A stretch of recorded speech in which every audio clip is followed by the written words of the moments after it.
Сәлем достар, бүгін біз күріш сорпа жасаймыз. Қазанымызды ысытып, үстіне май құямыз. Майымыз қызғаннан кейін етті ақырындап саламыз, себебі шаршап кетуі мүмкін. Етімізді 10-15 минут қуырып аламыз. Пиязды салып 5 минуттай қуырамыз. Тамақтың дәмін келтіру үшін періс қосып қуырамыз. Қуырып болғаннан кейін үстіне томат, тұз және де дәмдеуіштер, роллтон, укроп және үстіне су құйып қайнатамыз. Қайнағаннан кейін дәмін көреміз және де еттің піскенін әрқашан көріп отыру керек.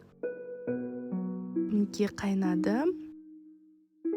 Енді үстіне картошкамызды және күрішімізді салып піскенше қайнатамыз. Ал біздің күріш сорпамыз дайын. Ас болсын. Сіздермен болған Жұлдызай.